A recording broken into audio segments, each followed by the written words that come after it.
পৃথিবীর বেশিরভাগ মানুষজনেরই কালো জিনিসপত্র পছন্দ। এই যেমন ধরেন কালো ফোন, কালো ঘড়ি, কালো জামা।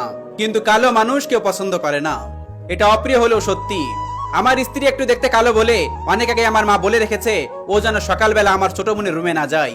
আমার ছোট বোন 7 মাসের প্রেগনেন্ট, ওর যেন যত্নের কোনো কমতি না হয়, যেন কোনো সমস্যা না হয়, তাই আমার মা নিজের মেয়েকে নিজের কাছে রেখেছেন। সেদিন হঠাৎ করে আমার ছোট বোনের রুমে চিৎকার চেঁচামেচি শুনলাম। সেই ঘরের দিকে আমি যেতে লাগলাম আর ভাবলাম ওর কোনো সমস্যা হলো না তো। আমি গিয়ে দেখলাম আমার বোন আমার স্ত্রীকে বলছে, আমি বললাম না কখনোই তুমি আমার রুমে আসবে না, তোমার মুখটা দেখলেই আমার মেজাজটা গরম হয়ে যায়। তখন আমি আমার বোনকে বললাম, ওর মুখে কি এমন আছে যে দেখলেই তোর মেজাজটা গরম হয়ে যায়? আর তোর রুমে আসলে কি এমন হয়েছে? আমার ছোট বোন কিছুই বলতেছিল না তখন। ওপাশ থেকে আমার মা এসে উত্তর দিল, ঠিকই তো বলেছে, সকাল সকাল একটা কালো মেয়েকে দেখলে কার না মেজাজ গরম হয়।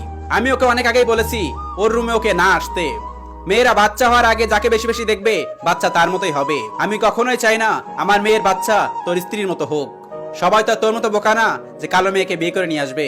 আমি মাকে কিছুই বলতে পারলাম না, তবে ছোট বোনের মুখের দিকে তাকে বললাম, দেখ মা না হয় আগের মানুষ, লেখাপড়া জানে না, কুসংস্কার পছন্দ করে, কিন্তু তুই তো এই যুগের মানুষ, ইন্টার পাস করেছিস, তুই কি করে সব কুসংস্কার বিশ্বাস করিস? সে কিছুই বললো না। তারপর আমি সেই রুম থেকে আমার নিজের রুমে চলে আসলাম। আমার নিজের রুমে চলে আসার পর আমার স্ত্রী আমাকে বলতেছে, আজকে কি রান্না করব, কি খাবে, অনেকটা হাসি মুখে বলতেছে। তার হাসি মাখা মুখ দেখে আমি অবাক হয়ে গেলাম যে মানুষটাকে একটু আগে আমার মার বোন মিলে এত অপমান করলো, তারপরও সে হাসতেছে, তার মনে যেন কোনো দুঃখই নেই। মনে মনে ভাবলাম সে তো অনেক কষ্ট পেয়েছে, কিন্তু এই কষ্টটা আড়াল করার জন্য সে মুখে মুখে হাসতেছে। আমি তাকে বললাম, অনেক কষ্ট পেয়েছে তাই না আমার মা বোনের কথায়? সে আমাকে বলল, না কোনো ব্যাপার না, এগুলো আমি অনেক আগে থেকে অভ্যস্ত। তখন আমি তাকে বললাম, মানে? তারপর সে আমাকে বলল, তাহলে তোমাকে আমি 3টা ঘটনা বলি।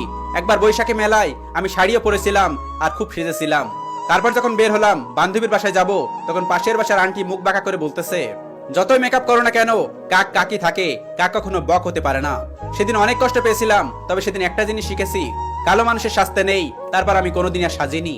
তারপর হঠাৎ করে একদিন বান্ধবীদের সাথে রেস্টুরেন্টে খেতে গেলাম, সেখানে প্রত্যেকটা বান্ধবী সেলফি তুলতেছিল। আমিও সেলফি তুলতে যাই, তখন একটা বান্ধবী আমাকে বলে, তুই সেলফি তুললেই তো সেলফিটা নষ্ট হয়ে যাবে। তারপর থেকে আর কখনো সেলফি তুলিনি। তারপর সেদিন একটা জিনিস শিখলাম, কালো মানুষের সেলফি তুলতে নেই। তারপর একের পর এক পাত্র যখন আমাকে দেখতে আসতো, তারা রিজেক্ট করে চলে যেত আমি কালো বলে। তারপর মা আমাকে একদিন বলল, তোর মতো কালো মেয়ে জন্ম দিয়ে আমি জীবনের সব থেকে বড় ভুল করেছি। কত মানুষ মারা যায়, তুই কেন মারা যাস না? তুই মারা গেলেও তো আমরা বেঁচে যেতাম। আর বাবা বলেছিল ওই অলক্ষ্য মেয়ে যেন কখনোই আমার সামনে না আসে। যেখানে আমার নিজের মা আমাকে কালো বলে এতটা অবহেলা করেছে, সেখানে আপনার মা আমাকে কালো বললে আমি কেন কষ্ট পাবো? যেখানে আমার বাবাই আমার মুখ দেখতে চায়নি, সেখানে তোমার বোন মুখ দেখতে না চাইলে আমি কেন কষ্ট পাবো? 1.5 মাস পরে হঠাৎ করে আমার বোনের প্রবলেম দেখা দেয়। হাসপাতালে ভর্তি করার পর ডাক্তার বলে সিজার করতে হবে, না হলে বাচ্চার প্রবলেম হবে। ডাক্তার আগেই বলে দেয় রক্তের ব্যবস্থা করে রাখুন, রক্ত কিন্তু লাগতে পারে। একটা ডোনার রেখেছিলাম, তাকে যখন ফোন দেওয়া হলো তখন সে বলল, আমি তখন যেতে পারবো না, আমি ঢাকার বাইরে। এখন আপনারা একটু অন্য ব্যবস্থা করে নিন। রক্ত লাগবে ও নেগেটিভ, কোথাও রক্ত পাওয়া যাচ্ছিল না। তখন আমার মা চিৎকার করে কাঁদছিল। তখন আমার স্ত্রী আমাকে ফোন দিয়ে বলল, আমার রক্তের গ্রুপ ও নেগেটিভ। তখন সে আমাকে বলল, দাঁড়াও আমি আসতেছি। তখন আমি আমার মায়ের কাছে গেলাম, দেখি আমার মা কান্না করতেছে।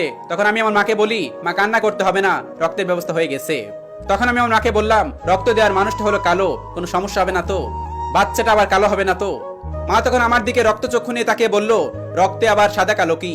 রক্ত তো লাল, রক্ত তো একই। এরকম আজগুবি কথা তোর কে বলেছে যে কালো মানুষের রক্ত নিলে বাচ্চা কালো হবে? তারপর আমি সেখান থেকে চলে গেলাম। আমার স্ত্রী আসলো, তাকে রক্ত দিল, আলহামদুলিল্লাহ। তারপর আমার বোন আর বোনের বাচ্চা সুস্থই হলো। তারপর আমি আর আমার স্ত্রী হাসপাতালে গেলাম, আর সেখানে গিয়ে দেখলাম আমার মা আমার ভাগ্নিকে কোলে নিয়ে বসে আছে। তখন আমার বোনের সামনে গিয়ে বললাম, দেখ যে মানুষটাকে সারা জীবন তোরা অবহেলা করলি, এত কষ্ট দিলি, যে মানুষটার মুখটাও দেখতে চাইলি না, সেই মানুষটাই বিপদের দিনে তোর পাশে দাঁড়ালো। একটা কথা মনে রাখিস, আজ থেকে তোর ভাবিকে সম্মান করিস আর না করিস, কখনোই অবহেলা করিস না।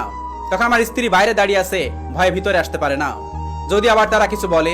তখন আমার বোন বলে উঠলো, ভাবি এদিকে আসো, বাচ্চাকে কোলে নাও, আর বাচ্চার নাম কিন্তু তোমাকেই রাখতে হবে।